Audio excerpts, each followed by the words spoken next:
네, 사도행전 9장 1절부터 9절까지 말씀 보겠습니다. 우리 화면에 나오니까요, 다 같이 자리에서 일어나셔서 우리에게 주시는 말씀으로 생각하시면서 한 절씩 교독하겠습니다. 사울이 주의 제자들에 대하여 여전히 위협과 살기가 등등하여 대제사장에게 가서 여러 회당에 가져갈 공물을 청하니, 이는 만일 그 도를 따르는 사람을 만나면 남노를 먹느라고 결박하여 예루살렘으로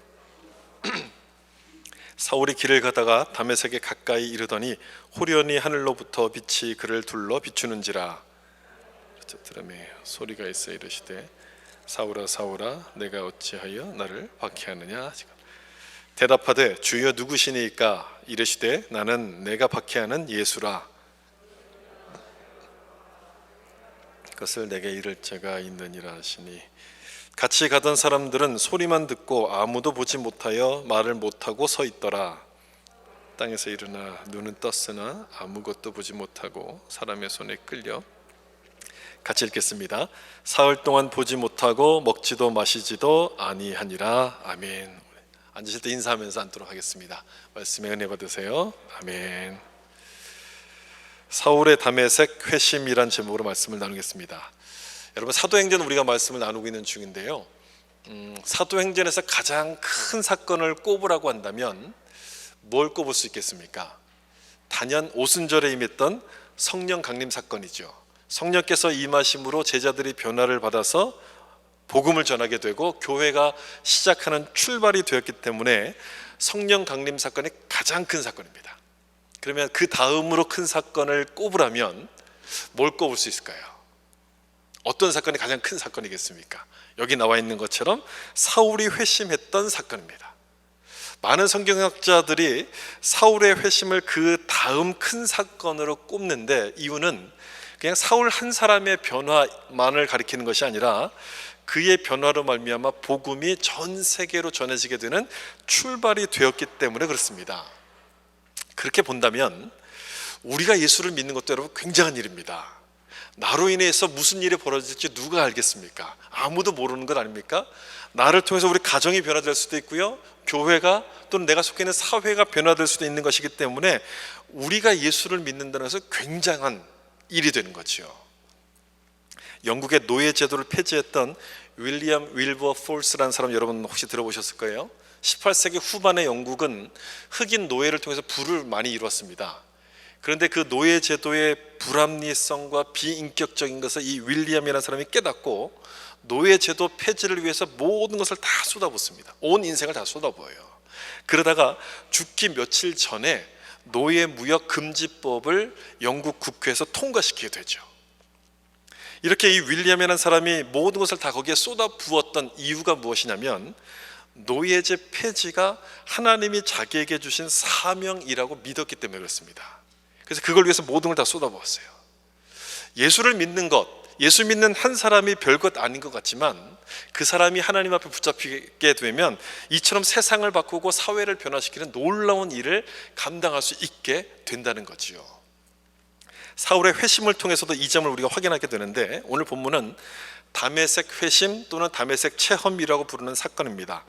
이 일로 사울은 완전하게 다른 사람으로 변화가 되는데, 그래서 사울의 인생은 딱 둘로 나눠지죠. 예수님을 믿기 전과 믿은 후, 이렇게 둘로 나눠집니다. 오늘 우리가 읽은 본문의 그 앞부분의 내용은 이전의 모습을 기록하는데, 여기 9장 1절을 좀 보시면, 사울이 주의 제자들에 대하여 여전히 위협과 살기가 등등하여 라고 기록하죠.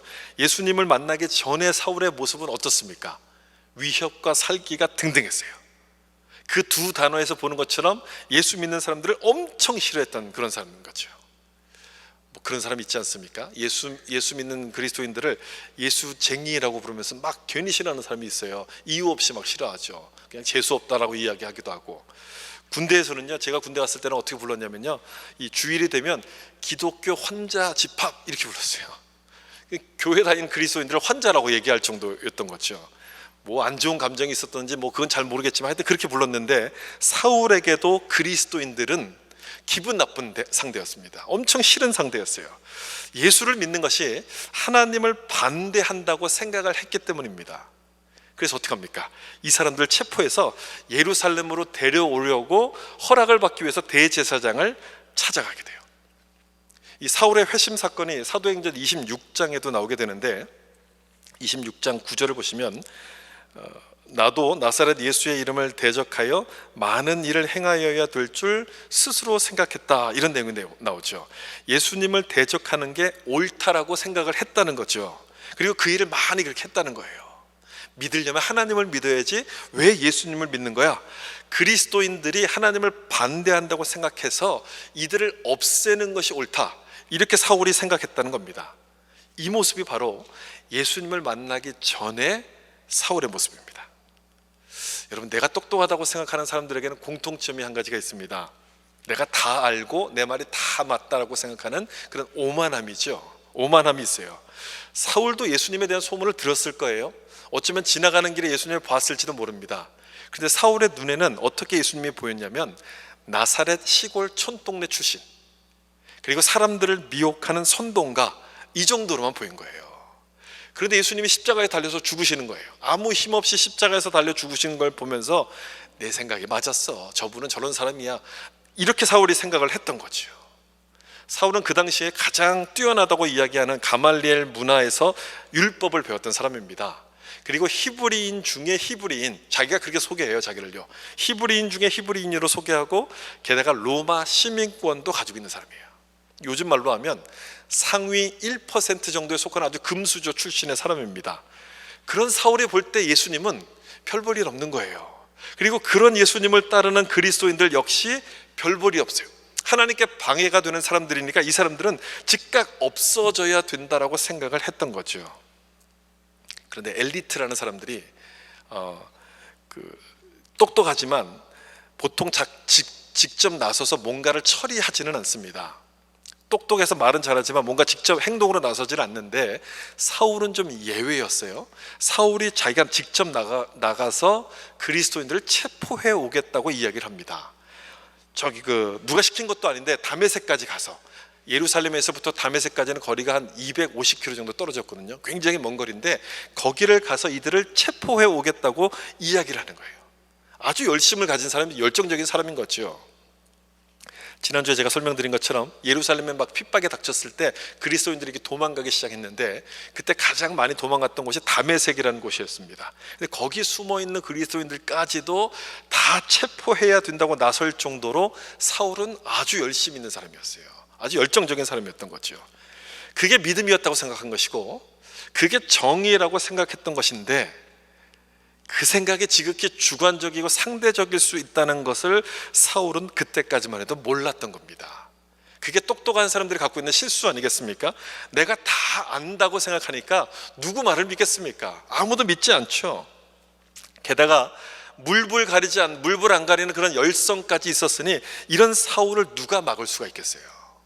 여러분, 이런 사람을 막으려면, 이런 사람의 생각을 깨뜨리려면 뭐가 필요하겠습니까? 그 열성보다 더 큰 능력이 필요해요. 엄청난 충격이 가해져야지만 이 생각들이 깨지게 되는 것이죠. 그게 바로 오늘 본문에서 기록하고 있는 사울의 경험한 다메섹 회심 사건이에요. 이 장면을 읽을 때 많은 분들이 이렇게 생각들을 많이 하세요. 나에겐 왜 이런 체험이 없을까? 왜 사울에게만 예수님이 직접 나타나셔서 말씀하시는 은혜를 주시는 거지? 나에게도 말씀하시면 내가 훨씬 더 잘 믿을 수 있을 텐데, 이런 생각들을 많이 하세요. 여러분들도 혹시 그런 생각들 하십니까? 만약 그렇다면 그 생각을 하시기 전에 이것부터 좀 생각해 보셔야 돼요. 사울이 어떤 사람이었는가? 왜 사울에게 이렇게 하셨을까를 먼저 좀 생각해 보셔야 돼요. 이 사울은요, 굉장히 마음이 강팍한 사람이었기 때문에 이 방법이 아니고서는 그 생각을 절대로 깰 수가 없는 사람이었어요. 자기 고집과 생각이 너무너무 강해서 강권적으로 꺾지 않으면 하나님께로 돌아올 수 없었기 때문에 이런 극적인 방법을 예수님께서 사용하신 거예요. 그 얘기는 모두가 다 경험하는 보편적인 경험이 아니라는 얘기예요. 그리고 사울의 그 체험을 나하고 비교하기 위해서 여기에 기록하고 있는 것이 아니라는 겁니다. 비교 대상이 아니라는 거예요. 물론 이런 체험이 있으면 여러분 도움이 되겠죠. 훨씬 좋겠죠. 그렇지만 예수님을 영접할 때, 예수님을 믿을 때 모든 사람들이 다 이런 것을 경험하는 것은 아닙니다. 여러분들이 예수님을 믿을 때 한번 생각해 보세요. 어떤 체험들이 있었습니까? 모태신앙으로 믿었던 분들에게는 아마 이런 체험이 없었을 수도 있어요. 특별한 체험이. 그냥 특별한 경험 없이 자연스럽게 이렇게 믿어졌을 거예요. 중간에 예수님을 믿었던 분들이라 할지라도 사울 같은 이런 극적인 경험을 하신 분들은 아마 많지 않을 거예요. 그런데 중요한 것은 뭡니까? 우리가 다 예수님을 믿는다는 것 아닙니까? 따라서 우리가 기억해야 될 것은 뭐냐면, 이런 체험이 있느냐 없느냐가 아니라 이걸 통해서 우리를 어디로 이끌고 가시는가, 그 부분이에요. 어디로 이끌고 가시는가? 어디로 이끌고 가십니까? 주님을 믿고 주님을 위해서 살아갈 수 있도록 그렇게 우리를 이끌고 가시는 거예요. 그게 여러분 믿음의 목표 아니겠습니까? 그러므로 이런 경험 없이도, 이런 것을 체험하지 않고도 이렇게 믿을 수만 있다면 그게 훨씬 더 복된 길이에요. 더 축복된 길이에요. 지금 설명드린 것처럼 예수님을 만나기 전에 사울의 모습은 독선적이었어요. 자기 생각만 옳다고 믿는 그런 독선적인 사람이었어요. 그래서 다메섹까지 예수 믿는 그리스도인들을 체포하러 이제 거기를 떠나게 되는데 여기서부터 그 사건이 딱 벌어지기 시작하죠. 9장 3절을 보시면, 사울이 길을 가다가 다메섹 가까이 이르더니 호련히 하늘로부터 빛이 그를 둘러 비추는지라. 그 사건이 딱 벌어져요. 예수님께서 사울을 직접 딱 찾아가시는 그 순간이에요. 여러분, 여기 말씀 중에 호련히라는 단어, 호련히 하늘로부터, 여기를 잘 보세요. 이 말씀이 어리석은같이 본 것 같은 말씀 아닙니까? 호련히 하늘로부터. 사도행전 2장에서 성령께서 임하실 때 나왔던 말씀이에요. 성령께서 임하실 때 어떻게 했냐면, 호련히 하늘로부터,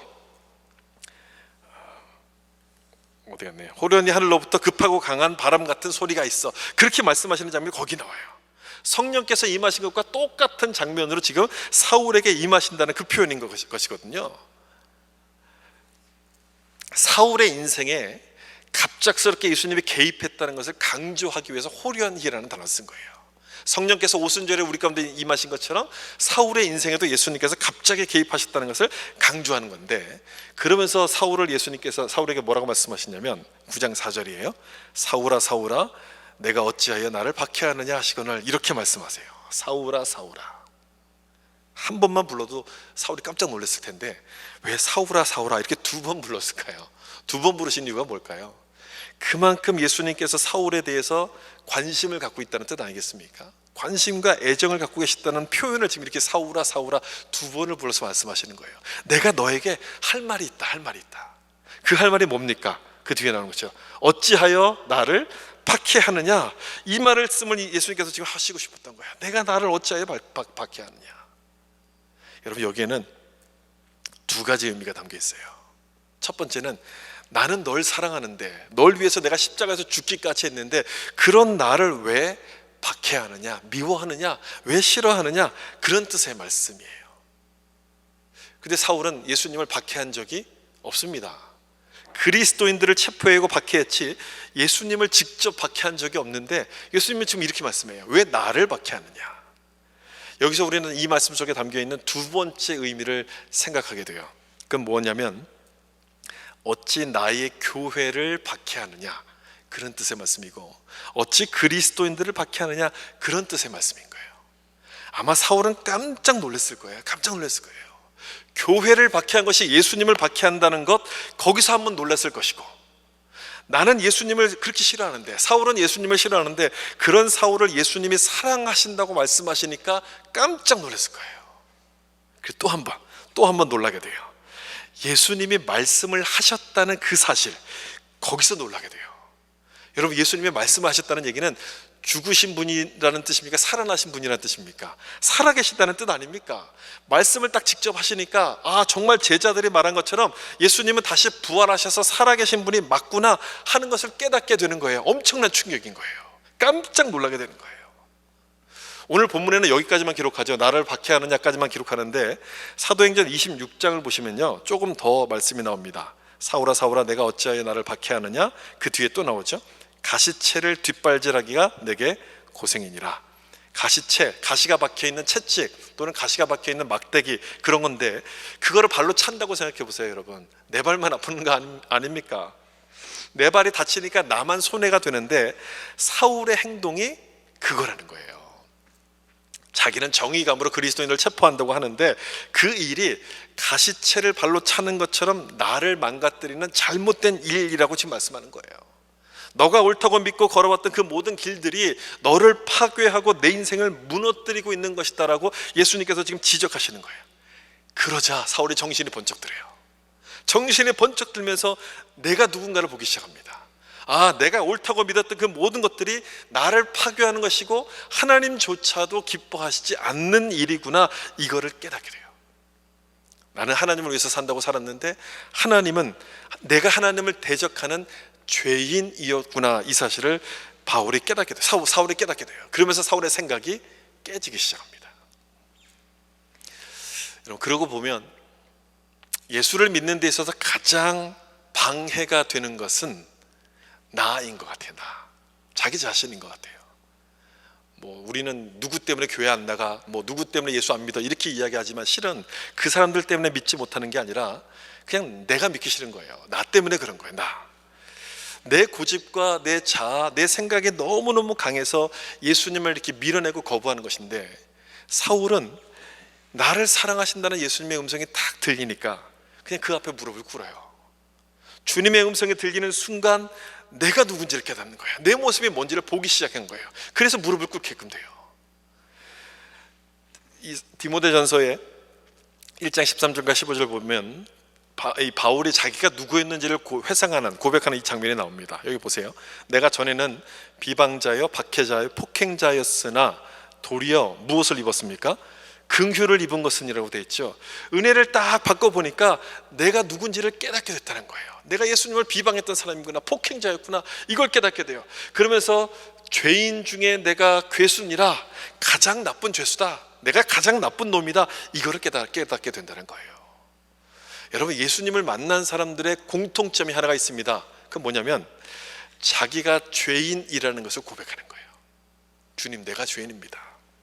예수를 만나기 전까지는 내가 옳은 줄 알았거든요. 그냥 내 마음대로 살면 된다고 생각했어요. 그런데 예수님을 딱 만나고 보니까 내 모습이 뭔가가 보이기 시작하는 거예요. 그 모습이, 그 전에 살던 그 모습이 예수님을 비방하는 것이었고 박해했던 것이라는 것이 보이기 시작하는 거예요. 예수님은 날 사랑하셨는데 나는 내 맘대로, 그것도 깨닫지 못하고 내 맘대로 살았던 죄인 중에 괴수구나, 가장 나쁜 죄인이구나, 그것을 깨닫게 되는 거예요. 여러분 어떠십니까? 여러분도 내가 이런 사람이라는 것을 여러분 인정하십니까? 죄인 중에 괴수, 제일 나쁜 죄수라는 것을 여러분 인정하세요? 죄수인 것까지는, 죄인인 것까지는 인정하겠는데 제일 나쁜 죄인은 아닌 것 같습니다. 혹시라도 여러분 그런 생각을 하신다면 내 안에 하나님이 주신 은혜가 식어서 그럴지도 모릅니다. 아니면 예수님을 정말 진정으로 만나지 못했기 때문일 수도 있어요. 하나님이 나에게 주신 은혜가 무엇인지를 여러분 좀 생각해 보세요. 예수님이 날 사랑하신다는 그 말씀에 좀 귀를 기울여 보세요. 그 음성이 들리기 시작하면, 그 은혜가 내 마음에 느끼기 시작하면요, 내가 죄인이라는 것이 깨달아지면서 사울처럼 이렇게 고백하지 않을 수가 없어요. 내가 죄인 중에 괴수입니다. 제일 나쁜 죄인입니다. 마음이 열리고 내 고집을 버리게 되는 주님의 은혜가 우리 가운데 경험되게 될 줄로 믿습니다. 이제 9장 5절부터는 예수를 만난 이후의 사울의 모습을 보이는데, 이렇게 예수님의 음성을 듣고 사울이 뭐라고 대답하는지, 반응하는지를 보세요. 9장 5절, 대답하되 주여 누구시니까? 이르시되 나는 내가 박해하는 예수라. 사울이 뭐라고 지금 대답을 해요? 당신은 누구십니까? 이렇게 얘기하지 않고요, 주여 누구십니까? 이렇게 얘기해요. 주여 누구십니까? 우리 한글 성경에서 이 주라는 개념과 이 당시 헬라어에서 이 당시의 주라고, 퀴리오스라고 쓰는 단어의 의미는 굉장히 천지차이입니다. 아무한테나 주라는 얘기를 못 썼어요. 이 퀴리오스라고 이야기했다는 얘기는요, 그동안은 내가 주인으로 살았지만 이제는 더 이상 내가 주인이 될 수 없다는 것을 깨달았습니다. 그런 고백이 이 안에 담겨 있는 거예요. 그래서 예수님만이 나의 주인이시고 날 다스릴 수 있는 분임을 내가 고백합니다. 그런 엄청난 고백이 이 한 단어 속에 들어있어요. 주여, 그 단어에 주님이 나의 주인이십니다, 이런 고백인 거예요. 그렇게 하면서, 그리고 난 다음에 사울은 예수님을 박해하던 자에서 전하는 자로 180도 달라지기 시작합니다. 예수님이 주님인 걸 알았잖아요. 그렇기 때문에 어떻게 달라지는 것은 당연한 걸 아니겠습니까? 예수 믿기 전과 후가 달라질 수밖에 없는 거예요. 이처럼 예수님을 진정으로 만난 사람의 삶은 달라지는 거예요.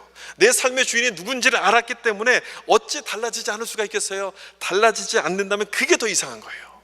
주님을 믿는 믿음으로, 주님을 위한 인생으로 그 인생은 달라질 수밖에 없는 거죠. 어떤 책에서 읽은 이야기인데요. 30대 중반의 부부가 교회를 나오기 시작했는데 교회 나오면서부터 고민에 빠지기 시작했어요. 이 사람들은 대학 시절에 운동권 출신으로서 그 민중신학을 공부하고 박사학위를 받으려고 준비하는 사람들이었는데 이 교회에 나와서 예배를 드리다가 예수님을 만난 거예요. 인격적으로 예수님을 딱 만난 거예요. 기독교 집안에서 자랐어요. 기독교 집안에서 자랐음에도 불구하고 이 사울처럼 예수님보다는 그냥 신학 이념, 이데올로기로서의 신학을 지금 공부하고 믿었던 사람들인 거예요. 그래서 민중신학이라는 것을 믿고서 여기에 대해서 공부하면서 박사학위를 쓰려고 준비하고 있었는데 이 교회에서 예배를 드리다가 은혜를 받은 거예요. 예수님을 만난 거예요. 그리고 났더니 이 민중신학의 논문을 쓸 수가 없는 거예요. 민중신학에서 가르치는 것은 인간 예수, 혁명의 예수, 사회를 바꾸는 이런 예수, 이런 것만 가르치는 거거든요. 근데 성경이 말하고 있는 예수님은 다른 예수님이잖아요. 구원자, 메시아 아니겠습니까?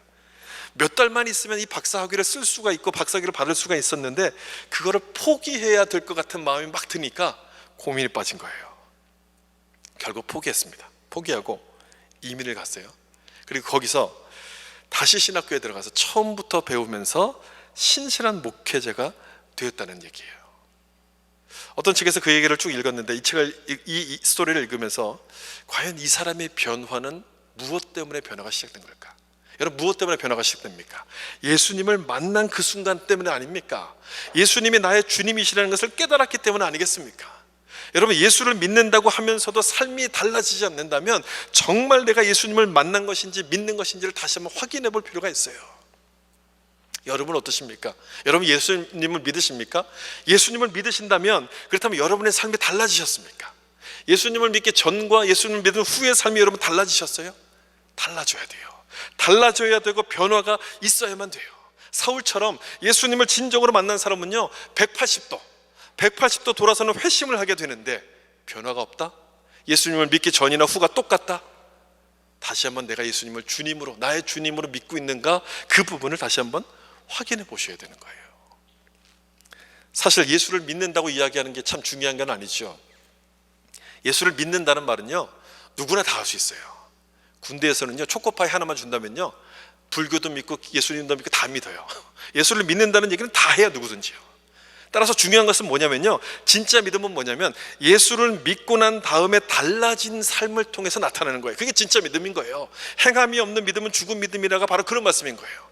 그런 변화, 달라진 모습이 내 안에 있는가를 확인해 보셔야 된다는 거예요. 그거를 생각해야지. 오늘 본문을 보면서 사울의 극적인 체험만을 보고 그걸 막 부러워하면은 여러분 안 되는 거예요. 본문의 초점을 놓치고 있는 겁니다. 제가 앞에서 말씀을 드린 것처럼 우리에게 중요한 것은요 이런 체험이 아니라, 이런 경험이 아니라 이것을 통해서 어디로 인도하시는가, 이게 중요하거든요. 어디로 인도하시는가, 어디로 인도하십니까? 예수님을 위해 살도록 인도해 가시는 거예요. 이 부분이 중요하거든요. 사울을 보세요. 사울이 예수님을 만나잖아요. 그 다음에 사울이 어떻게 변하는가? 예수님은 사울을 위한 특별한 목적을 갖고 계셨어요. 이방인을 위한 선교사로 세우시려는 특별한 계획을 갖고 계셨는데 사울이 고집을 안 꺾는 거예요. 안 꺾으니까 어떡합니까? 이런 방법, 극적인 방법을 통해서 이 사울을 하나님께로 돌이키도록 만드시는 거예요.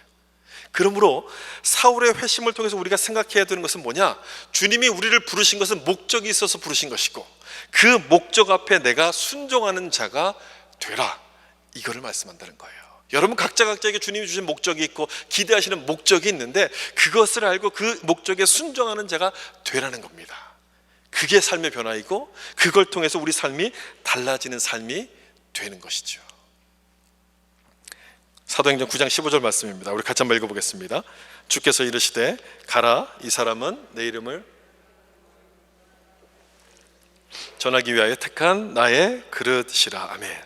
사울을 부르신 그 특별한 목적을 여기서 설명하시는데 이방인을 위해서 이방인과 여러 사람들을 위해서 택한 그릇이다. 주님의 복음을 전하는 사람으로 세우겠다, 이런 말씀인데요.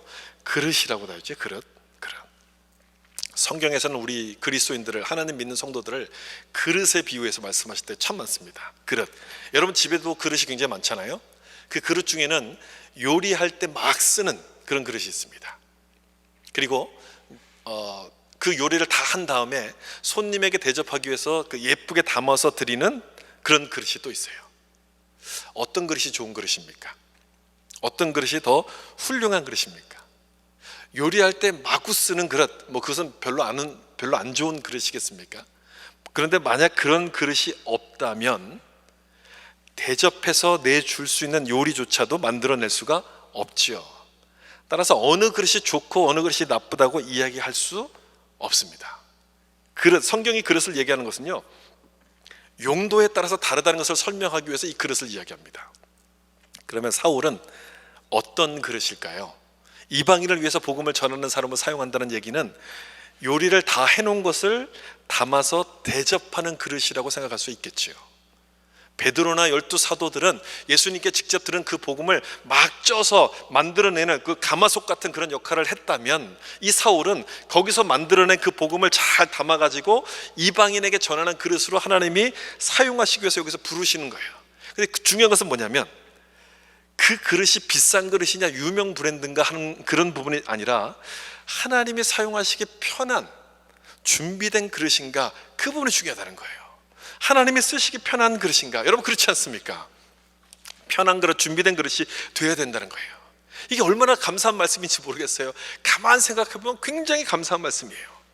사울의 회심 속에 들어있는 하나님의 은혜가 무엇인가를 설명하기 위해서 이 그릇에다 지금 비유하는 것인데, 지금 이 말씀은요, 누구든지 하나님 손에 붙들리기만 하면 귀하게 사용될 수 있다는 것을 보여주시는 말씀이에요.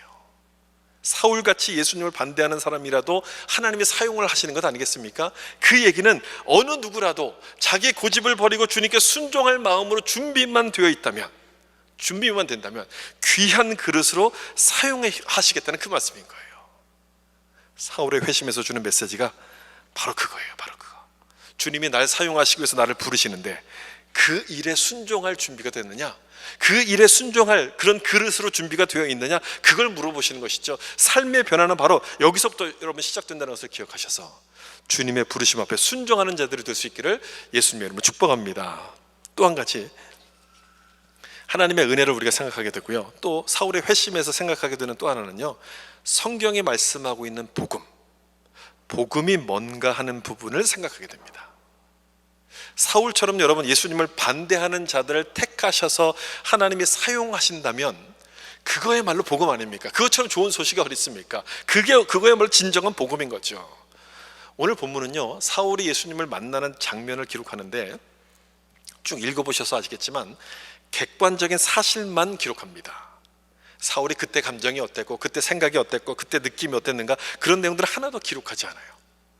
보통 우리가 간증을 하게 되면, 또 간증을 듣다 보면 그 사람의 감정, 그 사람의 느낌, 이런 것들이 사실은 더 많이 강조가 되지 않습니까?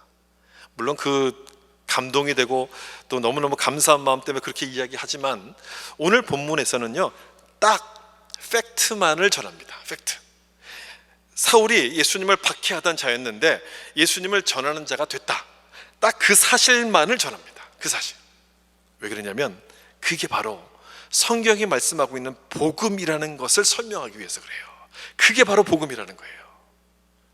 여러분, 복음은요, 하나님이 나를 구원하셨다는 것을 말씀하고 있는 것이지 내가 열심히 믿어서 내가 열심히 노력해서 구원받았다고 말하는 것이 아닙니다. 하나님이 주인공인 거예요, 여러분. 복음에서는요. 그렇죠, 여러분? 하나님이 주인공이시고 우리와 자격과 우리의 조건을 보지 않으시고 당신의 뜻과 계획을 위해서 우리를 부르셨다는 것, 그것이 복음인 거예요. 그래서 사울같이 악질린 사람도 불러내셔서 하나님이 사용하시는 것 아닙니까? 그게 복음이라는 거예요. 그게 복음인데, 이 말씀 보세요. 이 복음이 뭔지를 아주 잘 딱 한 문장으로 설명해 주시는 아주 귀한 말씀이에요. 로마서 5장 8절 우리도 같이 한번 읽어보겠습니다. 우리가 아직 죄인 되었을 때에 그리스도께서 우리를 위하여 죽으심으로 하나님께서 우리에게 대한 자기의 사랑을 확증하셨느니라. 아멘. 복음을 잘 보여주는 말씀인데요, 여러분, 예수님이 언제 죽으셨다 이렇게 말씀하고 있어요. 언제? 우리가 죄인 되었을 때. 우리가 죄인 되었을 때 예수님이 죽으셨어요. 그러니까 내가 잘하는가 못하는가를 보고 그렇게 죽으신 게 아니라 아무것도 묻지 않고 아무것도 보지 않고 예수님이 우리를 위해서 죽으셨고 구원하셨다는 말씀인 거예요. 이게 복음인 거예요, 이게. 그리고 이 말씀 바로 그거예요. 우리의 모든 조건과 그것을 하나도 보지 않고 우리를 구원하셨다는 말씀이고, 또 하나, 그렇게 일하시는 하나님의 방법이 완벽하고 실수가 없다는 것을 말씀하는 겁니다. 우리는 그런 생각하잖아요. 왜 저런 사람을 위해서 하나님이 구원하셨지? 저 사람을? 하나님이 왜 저렇게 하시지? 우리는 그렇게 생각하는데, 그런 모습일지라도 완벽하고 실수가 없다는 것을 보여주는 말씀이고, 이 말씀이 누구에게 적용됐냐면 사울의 회심을 통해서 그 말씀이 적용됐다는 것, 그대로 나타났다는 것을 보여주는 거예요. 근데 우리는 자꾸만 이렇게 생각해요. 사울은 능력이 있었잖아, 사울은 위대한 사람이잖아, 그래서 사용하신 거지. 자꾸 조건을 찾으려고 해요. 뭔가 자격을 자꾸 찾으려고 해요. 최소한 그에게는 열정이라도 있지 않았을까? 담에서까지 막 달려가는 열정이라도 있지 않았는가? 그래서 하나님이 사용하신 것이지, 그에 비해서 나는 아무것도 없으니, 그런 열정도 없으니 하나님이 날 사용하시지 않을 거야. 그렇게 지칠 때가 있어요. 낙심할 때가 있어요. 여러분, 복음이 뭔지를 제대로 몰라서 그래요. 복음을 우리가 제대로 이해하지 못하고 있는 거예요. 앞에서 우리가 읽었던 디모데전서 그 말씀에서도 사울은 자기를 가리켜서 뭐라고 이야기했냐면 죄인 중에 괴수라고 고백합니다. 자기가 그런 사람이었다는 거예요. 죄인 중에 괴수. 그 말은 무슨 뜻이냐면 하나님이 나를 사용하실, 하나님이 나를 구원하실 어떤 조건, 자격, 배경 아무것도 없다, 그 말씀인 거예요. 아무것도 없다, 아무런 이유가 없다는 거예요. 그럼 왜 사울을 사용하셨는가? 궁금하잖아요, 여러분. 그럼 왜 이 사울을 사용하셨는가? 이 부분이 중요한데요, 이 얘기를 좀 들어보세요. 제가 중고등학교 다닐 때 교회마다 성가대가 활발했습니다. 뭐 어른들 성가대, 뭐 학생들 성가대, 다 성가대가 여러 군데 있어서 성가대가 굉장히 활발했어요. 그래서 지금 생각해 보면 우리 한국 가수들, K-팝이 전 세계를 휩쓸고 있는 그 가장 큰 동력은 교회 성가대의 역할이 굉장히 컸다라고 저는 그렇게 생각해요. 그 당시만 해도 음악을 할 수 있는 곳이 없었거든요. 노래방도 없었고요, 학교에서도 음악시설도 별 변변치가 않았어요. 유일하게 노래를 마음껏 할 수 있는 곳이 교회였어요. 거기서 뭐 기타도 배우고 뭐 밴드도 배우고 다 배운 거예요. 거기서 음악적인 재능을 개발했던 사람들이 바탕이 돼가지고 지금처럼 저는 됐다, 이렇게 생각을 하는데, 아무튼 그 얘기를 하려고 하는 게 아니라, 아무튼 그때는 성가들을 하는 게 굉장히 좋은 거예요. 뭐죠? 하여튼 그런 거였어요. 그래서 성가대를 하면 노래를 잘한다고 생각했어요. 나는 잘 못해도 우리 옆에 있는 사람들이 막 이렇게 큰 소리로 불러주다 보니까 덩달아서 나도 잘하는구나, 이렇게 생각을 하게 되는데, 좀 시간이 지나면 진실을 깨닫게 됩니다. 시간이 지나면, 야, 이 콩나물 악보도 못 보는, 악보도 볼 줄 모르는 나를 성가대에 뽑은 것이 뭔가, 이유가 뭔가를 깨닫기 시작해요. 왜 뽑았냐면 나 같은 사람도 성가대 하는 것을 보기 해서 하고 싶은 사람들은 다 와라, 그런 뜻으로 뽑았구나, 이거를 깨닫게 돼요. 이거를요. 그래서 로마서 5장 8절 말씀이 바로 그 이야기예요. 그 얘기, 사울의 회심 사건이 바로 그 이야기예요. 그 이야기. 이런 사람도 하나님 사용하신다, 이런 사람도 사용하신다는 것을 보고서 어떤 누구라도 하나님의 은혜 앞에 나올 수 있다는 것을 보여주기 위해서 사울을 돌이키셨다는 거예요. 사울을 믿도록 만드셨다는 거예요. 누구든지 사용할 수 있음을 보라, 그런 샘플로 사울을 부르셨다는 거예요. 사울이 죄인 중에 괴수라고 고백한 다음에 그 다음에 뭐라고 고백한 줄 아십니까? 그런 내가 구원을 받은 것은 믿는 자의 본이 되려 함이라. 믿는 자의 본이 되려 함이라. 그 얘기는 무슨 얘기냐면, 저런 사울도 구원을 받는데, 야, 나 같은 사람도 구원받을 수 있겠다, 저런 사람도 구원받는다면 나도 구원받을 수 있겠다, 그걸 기억하고 모두가 다 하나님 앞에 나올 수 있도록 하기 위해서 이 사울을 구원하셨다는 거예요. 여러분, 그게 복음 아니겠습니까? 그게 복음인 거죠. 자격도 안 되는데 성가대에 붙여준 것처럼 자격도 안 되는 우리를 구원해 주신 거예요. 그러므로 기독교 복음에 있어서 중요한 것은 하나님이 주인공이 되시는 것이고, 나는 아무것도 없는 거예요. 나는 자랑할 게 아무것도 없는 거예요. 내가 구원받은 것은 왜 구원받았는가? 하나님이 누구신가를 증명하기 위해서 나를 구원하신 것이고, 하나님이 누구신가를 증명하기 위해서 나를 구원하신 것이고, 그런 이유 때문에 지금의 내가 이 자리를 지키고 있다, 바로 그거예요. 그거. 내가 잘해서 이 자리를 지키고 있는 것이 아니라 하나님의 은혜 때문에 내가 이 자리를 지키고 있다는 거예요. 이것이 사울의 회심을 장면에서 우리가 생각해야 될 내용이고, 우리 자신에게도 던져봐야 될 질문이에요. 나는 과연 그렇게 하고 있는가? 나를 증명하려고 하고 있는가? 아니면 나를 구원하신 하나님을 증명하는 삶을 살고 있는가? 여러분, 그걸 물어보셔야 돼요. 예수님을 만나면 전과 후가 달라진다고 말씀드렸던 것은 바로 그것 때문에 그런 거예요. 복음의 은혜를 깨닫게 되면요, 내가 붙들고 있는 내 자신을 내려놓기 시작하고 그 주님을 붙들게 되기 때문에 그래요. 그 은혜를 깨달은 사람은 내 힘으로 뭔가 하려고 자랑하지 않습니다. 인정받으려고 하지 않습니다. 내가 쓸모있는 사람이 되려고 노력하지도 않아요. 그럴 필요가 없죠. 주님이 날 구원하신 것은 그렇게 되라고 구원하신 게 아니기 때문에, 그런 사람이었기 때문에 구원하신 것이 아니기 때문이에요. 그럼 왜 나를 구원하셨습니까? 구원하신 이유가 뭡니까? 저런 사람도 구원받아. 그 본보기로 우리를 구원하신 거예요. 저런 사람도 구원받아. 하나님이 일하시는 그 모습이 무엇인가를 보여주시기 위한 샘플로, 그런 용도의 그릇으로 사용하기 위해서 우리를 불러주신 거였어요. 우리를 구원하신 거예요. 그렇다면 여러분, 좀 못한다고 해서 낙심할 필요가 있습니까? 없어요. 좀 잘한다고 해서 여러분 교만해질 필요가 있어요? 없는 거죠. 내가 있는 그 자리를 자꾸만 과대 포장해서 자랑하려고 뭔가 부풀리려고 할 것이 아니라 그냥 그 자체로서, 그 자리에 있는 그 자체로서 우리는 감사해야 되는 거죠. 빨리 변하면 참 좋겠죠. 나도 빨리 변하면 참 좋겠지만, 여러분 그게 되지 않는다고 해서 너무 조급하게 생각할 필요 없습니다. 그렇게 사는 내 모습을 보고 누군가는 위로를 받을 거예요. 누군가는요, 야, 저 사람 저렇게 열심히 믿는 줄 알았더니 저것밖에 안 되는구나, 저렇게 사는 사람도 있네. 나를 보며 용기를 얻고 힘을 얻게 될 거예요. 여러분, 그렇게 되라는, 변하지 말라는 뜻이 아니라요, 실망하지 말라고 지금 드리는 말씀인 거예요. 내가 실수할 때가 있잖아요. 실수하는 것을 통해서 누군가가 또 위로를 받게 된다는 거예요. 저는 사울의 회심이 바로 그것을 보여준다고 생각합니다. 저런 자도 부르시는 복음의 은혜. 그러므로 믿음이 있는 것처럼 자꾸만 과대 포장하려고 하지 마시고요, 나는 죄인 중에 괴수입니다, 그렇게 고백하시면서 하나님의 은혜를 구하셔야 돼요. 하나님의 부르심에는요, 일하시면은요, 실패가 없습니다. 완전하시기 때문에 지금은 내가 부족해 보이고 내가 변하지 않는 것처럼 보여도 하나님이 원하시는 모습으로 우리를 만들어 가실 것이고 인도해 가실 거예요. 그 증거가 뭔지 아십니까, 여러분? 여러분이 지금 이 자리에 와서 앉아 있다는 거예요. 여러분이 이 자리에 앉아 있다는 것이 바로 그 증거예요.